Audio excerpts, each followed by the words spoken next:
Everybody. Good morning again. The topics for our discussions very often are generated by suggestions, and I encourage you to come up with topics. I was asked to talk about minhagim, and there are so many minhagim to talk about, but I came across two interesting tshuvos, one by Rav Yitzchak Herzog, the former chief rabbi of Palestine before it was Israel, and Rav Sternbuch, who was a Rosh Yeshiva in Israel, two great poskim. And they talk about the minhag of adding aliyos. Normally, we don't add extra aliyos to our laning on a Shabbos or a Yontif, except if there's a bar mitzvah or pressing need, usually a bar mitzvah or a ruf. It's not uncommon to add aliyos. It becomes problematic when there are too many hosafos. I recall in Shomrei Torah many years ago, there was a bar mitzvah of somebody in the shul, and there were 27 aliyos that Shabbos, which then caused the board to make a decision. I don't know where it's found in our records, that you can't have more than 10 aliyos on a Shabbos, because that would be too much. Tircha de Tzibura. We'll come to that. But when Rav Yitzchak Herzog was chief rabbi of the Ashkenazic community, and there were always two chief rabbis, I hear it. I hear it. He was asked about the minhag in the Sephardic communities of regularly adding aliyos. In most places on Yontif, you have 5 aliyos, and we don't add aliyos on Yontif to avoid confusing it with Shabbos. But there are places where on Yontif, they added, not only do they add aliyos, but first of all, in many communities, in the Sephardic communities, they read their own aliyos. So everybody got called up, and they read their own aliyah. I remember I was at a Sephardic shul in Israel celebrating my grandson's bar mitzvah, and when I got an aliyah, the Baal Kori said, "Would you like to read?" That is still a minhag in many. This was an Iraqi synagogue. However, they asked Rav Herzog, "Is it acceptable to add extra aliyos on Yontif?" So he goes into a whole discussion that, first of all, based on the Rivosh, a Spanish Rishon, student of the Balaturim, he says that there's no difference between chopping up the aliyos or reading the parsha several times. In other words, it was an accepted minhag in many Sephardic communities.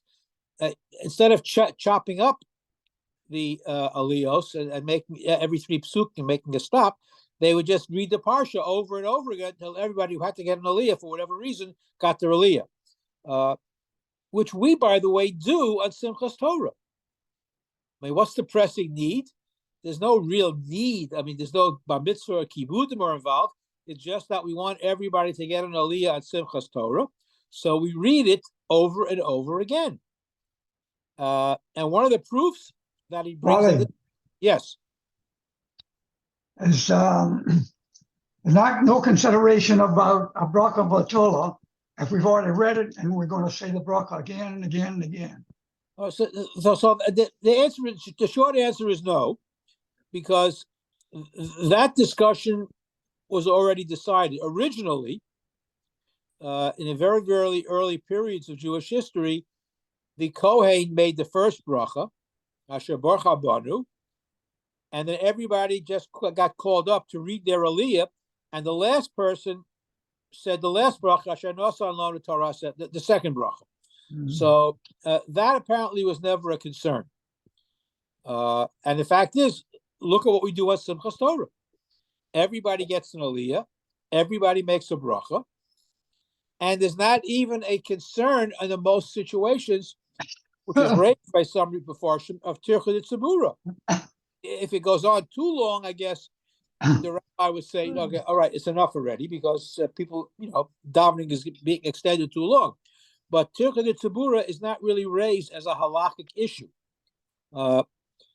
Each person lanes his own aliyah, and in order to, I guess, I wouldn't say soften it, but to make it more acceptable, in honor of getting the aliyah, people would make a donation.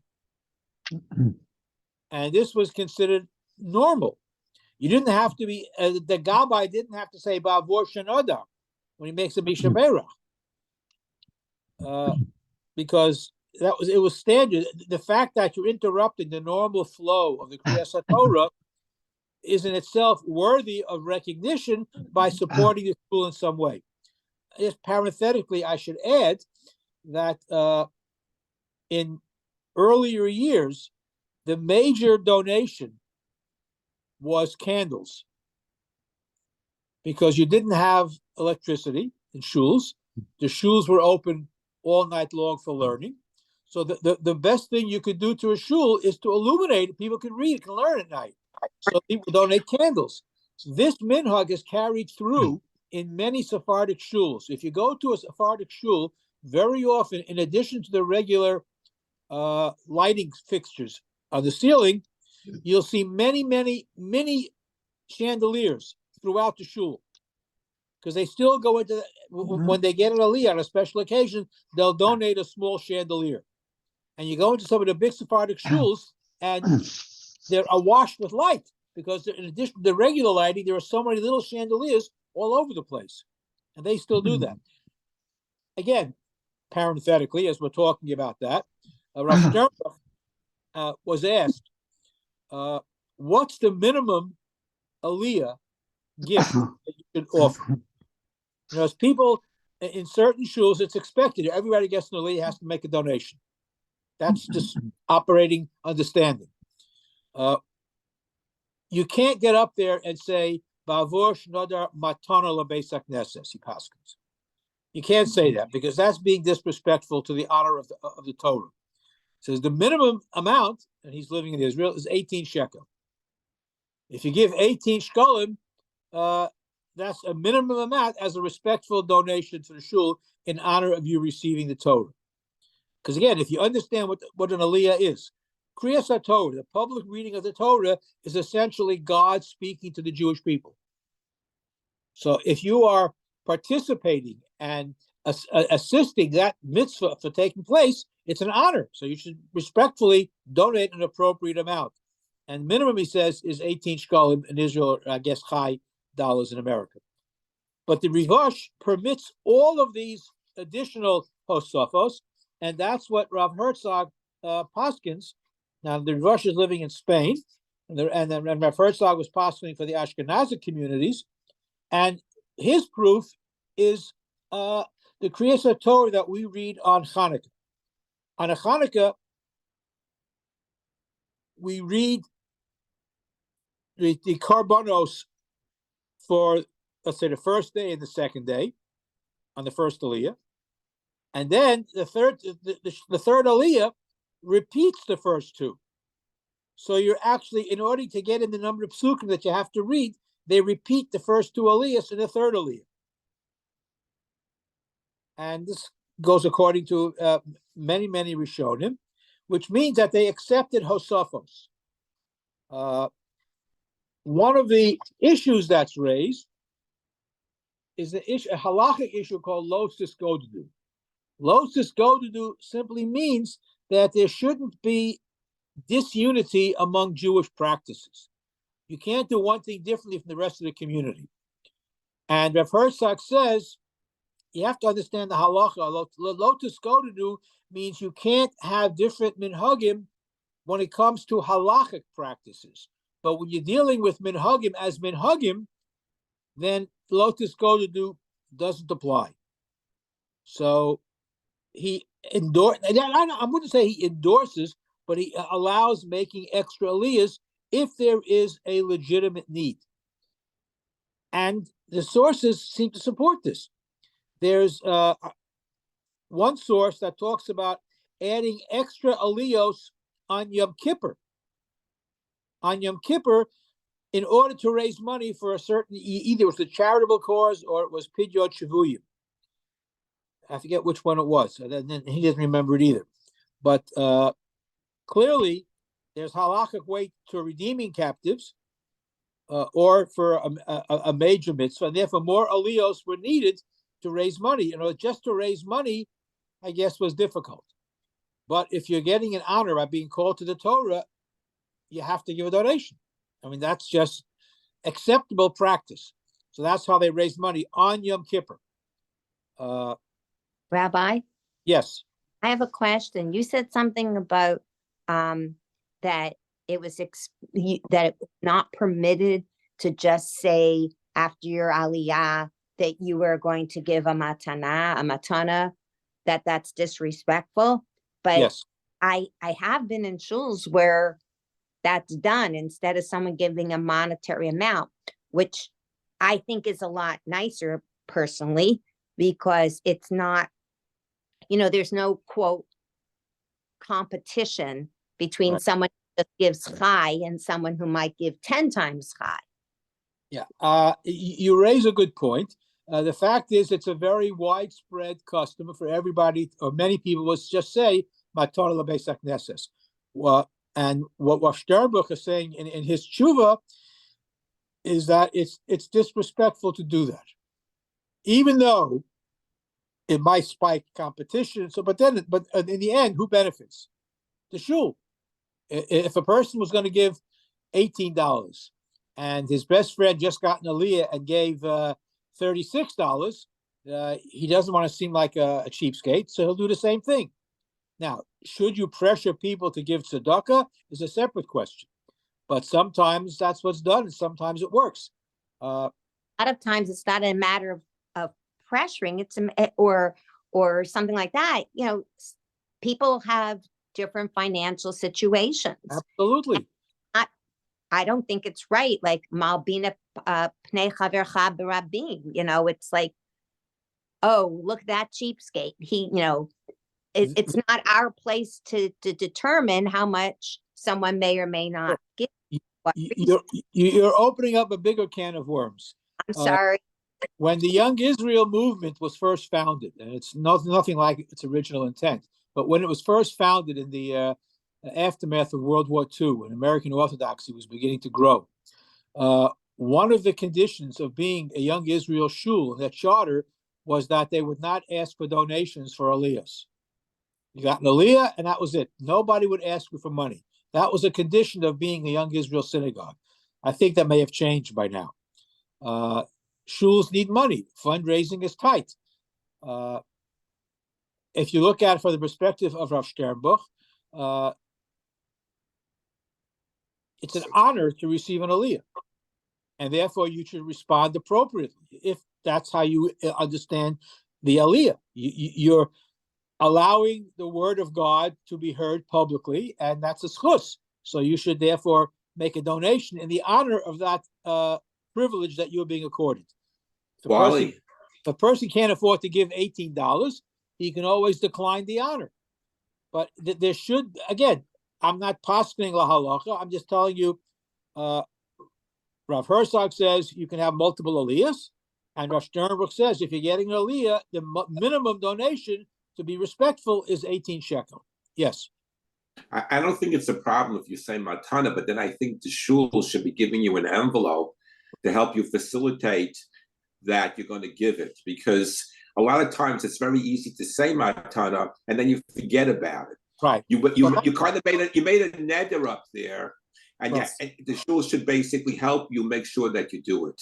Well, I have suggested a number of times in many shuls, every person who gets an aliyah, they give you a card, which has folded over flaps for the amount that you want to give for the aliyah. So it doesn't have to be announced, right? Our shul doesn't do that. Instead, that people sitting there with paper clips and keeping track of everybody who gets an aliyah. It's a much more dignified process. Everybody gets a card, and there are fold over tabs with different amounts on it. And when you get called up, just give it to the gabbai, and that's it. And first of all, you save time, so there's no misha berach, and there's no embarrassing. You fold it over anywhere from 800 to 1,000, whatever the numbers might be. Sometimes they do it in a form of an envelope.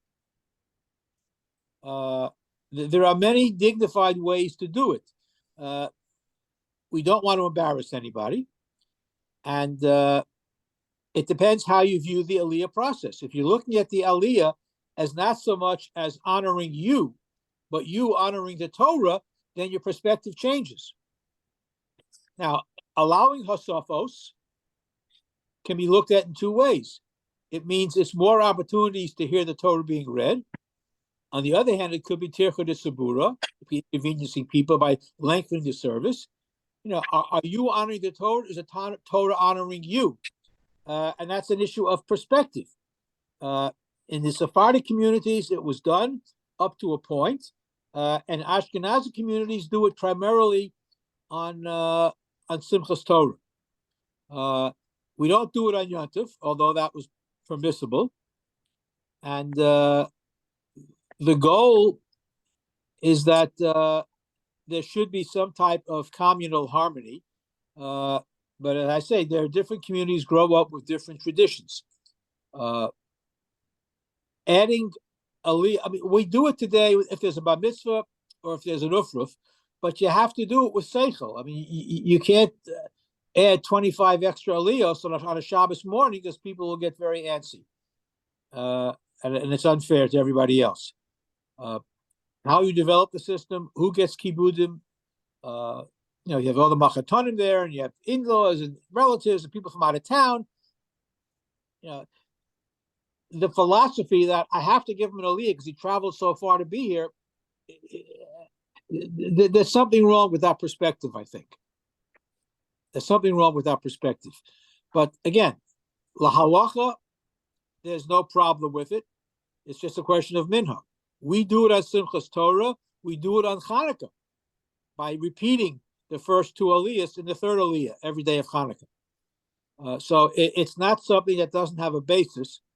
And again, I quote Rav Sternbuch because he adds a whole new perspective, is that when you're getting an aliyah, it's the Torah that is being honored, and an honor of that zechus, in honor of your capacity to be given this honor, you should give a respectful amount, and he defines that.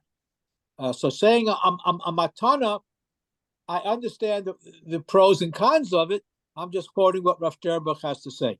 The important thing is that it's always difficult for shuls to raise money, and regardless of the motivation, whether it's you who's honoring the Torah or the Torah who's honoring you, most shuls try to take advantage of that by using the aliyah to generate income. Is that the best or most appropriate way to view Kriyas HaTorah? I think not. But Milty can tell you that it's very hard to raise money. And shuls a lot of times use that as a vehicle. Can there be a more respectful way of doing it? Giving out cards, giving out postcards or envelopes with tabs people can indicate without having it announced? I think that's much more respectful to do it that way, and it would certainly cut down on the laning time, and people wouldn't start talking during the Misha Berachs. So these are things that have to be considered. If at some point in the future Shomrei Torah wants to reinstitute a committee to look into all these things, there used to be a religious activities committee, I forgot what they called it. Mr. Bienenstock, Oliver Shalom, used to run that committee. We haven't had a ritual committee for many, many decades. Maybe it's a time that somebody should reintroduce that. Anyway, those are several tshuvos on the minhag of using hosafos to raise money for a shul. Hosafos are permissible. Raising money for the shul is not the most preferable way of raising money, but it would certainly be acceptable. And next time you're in a Sephardic shul, take a look at the ceiling, see how many extra chandeliers there are, because the donations of candles and wax at one time was the most important donation you could make to a shul to keep the lights burning, literally. keep the lights burning. Wally, Yes, Milton. first we tried that with the cards at one time. We tried that for a while. That did upstairs. That didn't work. Some people just ignored it. But we have people who say matana, and they give a donation afterwards. There are other people who say matana who never give a dime. So they should not say matana. It's wrong on their part. They get an aliyah, and you say matana, you give a matana. It's the same way where people here, when we say yisker and shul, and you say babosha nadar, and they don't give anything to the shul. Or they give it someplace else. In their minds, as long as they give it someplace, it doesn't have to go to the shul, which is not right either. But in their minds, when they say matana, they say give it someplace else. That's wrong. If you ask the rabbi, he'll say the preferable place is to give it for a yisker too, to give it in the location that you said your yisker tefillah. That is the preferable place. The Shlomo HaMelech in Sefer Mishlei, it says that to shelo tidor, it's better not to make a neder than to make a neder and not to pay it. It's very unfortunate that people will sometimes do that, and that in itself is a very serious avera. Which is, and there are different ways of raising money. The local UJA used to approach people, 2-on-1. They'd have two people approaching a person for donation. And it's very hard to say no when you have two people hammering away at you. I knew a fellow in Virginia who was in the trucking industry. Very, very wealthy man. Big Baal Tzedakah, very generous. Never made a big thing about it. Just gave a lot of money because he could. But he ran a trucking business, and very often he would get his hands dirty fixing trucks. And there was a big UJA dinner, and he was late because he was working under a truck. And he gets a call, says, "We need you here right away." He says, "Man, but I'm not dressed. I'm all dirty. I got grease on my fingernails. We don't care. Come to the meeting." So he comes in his overalls, straight from the garage, and he just stays in the back of the room. And they're going around the table asking people how much they want to donate. These are big givers. And then they ask him for his donation. So he walks to the front of the room in his grimy overalls, dirt under his fingernails, and he goes around the table. And he says to every single person, "You had a good year last year. I want you to double your donation because I know what you made. You merged." He went around everybody and told them why their donations weren't big enough, and he basically embarrassed them into upping their donation. Then he came to the last person at the table. Said, "Who's this piker over here? He didn't give a dime." And the chairman says, "That was our speaker, Shimon Peres." It's a humorous story, but there are different ways of pressuring people to give. Going around a table and asking a person, publicly to declare his donation. I don't think it's done in too many shuls anymore. It used to be done. We used to have a much more vigorous bidding on Simchas Torah for Ata Haresa.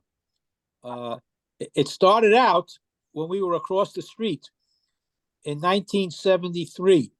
I was the one who was doing the auctioning of psukim to support Israel. And for several years, we did the auction to support Israel. And then somehow when we moved across the street, that auction of Ata Haresa became for the shul. And then somebody else took it over. There are different ways to raise money. You shouldn't embarrass people. Some people think it's okay to embarrass people if they're going to give more to the shul. But I'm not sure that's correct. Raising money is an important thing. It's a very difficult thing to do. Using an aliyah to raise money is very questionable because it's who's honoring who? Is the Torah honoring you? Or are you honoring the Torah? Or is it some personal issue of kavod? And sometimes people give money simply because they don't want to appear less than the guy who came before them. In Shomrei Torah, when we needed money, we called up people who only came to shul on Yom Kippur for aliyahs because we knew they would give big dollars. And these were people who weren't necessarily Shomer Shabbos even. But the shul needed money, so they gave these kibbudim out to wealthy people. I think there's a lot of hashkafa, a lot of Jewish ethics and understanding of what is the balance here, who's honoring who, what's being honored, and how to do it in a dignified way. A matana for some people might be more dignified, less embarrassing. Maybe the guy can't give 10 times chai. Maybe he can just give chai, but he doesn't want to say it. I'm just quoting Rav Sternbuch. His psak is $18 is a minimum. If it's more appropriate to just say matana because you're not in a position to give more than $18, but you don't want to embarrass yourself, then that's a question for your shul rabbi to answer if you want to do that. It's common practice in most shuls or many shuls to say matana. And in many shuls, they don't shnur. They don't ask for money because the Torah should be a more dignified process. That's the purpose of learning. The purpose of learning is to learn Torah, not to raise money. But again, there are minhagim, there are halachos, and sometimes they, I say collide is the right word, or they come in conflict on occasion, and it's up to us to try to navigate that channel between hashkafa and halacha to come up with the right approach. That's what I wanted to share with you this morning. Any other questions or comments? Thank you for sharing. Okay, Scott. great. Have a great day. Wally, Yes. by the way, that idea of the card that you fold down, Edgar